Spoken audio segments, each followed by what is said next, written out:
हिरन और जादुई कौवा। एक दफा का जिक्र है। एक घने जंगल के किनारे एक छोटी सी बस्ती थी जहां लोग अपनी जिंदगी सुकून से गुजारते थे। इस बस्ती के आसपास एक खूबसूरत हिरन रहता था। इस हिरन का नाम नीली था और उसके नक्शो निगार, तेज दौड़ और मासूमियत की वजह से सब लोग उसे पसंद करते थे। नीली की एक ख्वाहिश थी, वो इंसानों से दोस्ती करना चाहती थी, लेकिन उसे हमेशा डर लगता था कि कहीं इंसान उसे कैद न कर ले। एक दिन नीली चलते चलते एक पुराने झील के पास पहुंच गई। वहां उसने देखा कि एक कौवा झील के किनारे बैठा था, जो आम कौवों से बहुत बड़ा और अजीब था। नीली को देखते ही कौवा मुस्कुराया और बोला, मैं जादुई कौवा हूँ, मैं तुम्हारी एक ख्वाहिश पूरी कर सकता हूँ, लेकिन एक शर्त है।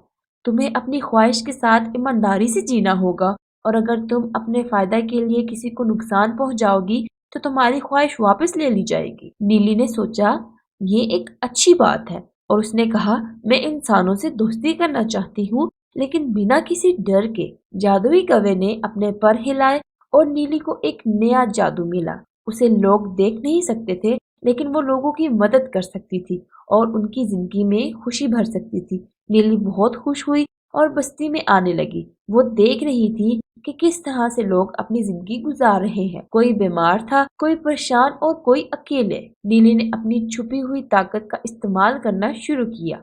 जब कोई बीमार होता तो वो अपनी बातों से उन्हें तसल्ली देती और लोग खुद को बेहतर महसूस करने लगते। जब कोई अकेले होता तो नीली उसके आसपास अपनी मासूम हरकतों से खुशी ले आती और इंसान समझ नहीं पाता कि ये सब कैसे हो रहा है। बस्ती में लोगों का दिल नीली के लिए नरम होता गया और वो उसे अपना दोस्त समझने लगे। नीली ने देखा कि बस्ती के लोग एक जंगल की तलाश में निकल रहे हैं, जहाँ एक खूबसूरत और ताकतवर हिरन रहता है। नीली को समझ आया कि वो उसी की तलाश कर रहे हैं। डर के मारे नीली ने जादुई कौवे को ढूंढा और उससे पूछा, मैं अपनी ख्वाहिश वापस लेना चाहती हूँ। मैं नहीं चाहती कि इंसान मुझे पकड़ ले और मेरी आज़ादी छीन ले। जादुई कौवे ने नीली से कहा, तुम्हारे डर से तुम अपनी ख्वाहिश वापस लेने का फैसला कर रही हो, लेकिन अगर तुम अपनी ख्वाहिश को ठीक तरीके से इस्तेमाल करो तो तुम अपनी और इंसानों की जिंदगी को और अच्छा बना सकती हो। नीली ने सोचा और फैसला किया कि वो अपनी ख्वाहिश को ठीक तरीके से इस्तेमाल करेगी। उसने इंसानों के साथ अपनी दोस्ती को मजीद मजबूत बनाया, उनके घरों में खुशी और अमान ले आई और उन्हें जंगल के हुस्न का हिस्सा बनाया।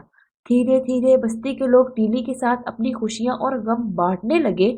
नीली को समझ आया कि अगर वो अपने दिल से डर को निकाल देगी तो उसे जिंदगी का असल मजा मिलेगा। तो बच्चों, इस कहानी से हमें ये सबक मिलता है कि दोस्ती और खुशी के लिए हिम्मत जरूरी है। जब हम अपने डर से बाहर निकलते हैं, तभी हम अपनी असली ख्वाहिशात और जिंदगी का मजा ले सकते हैं।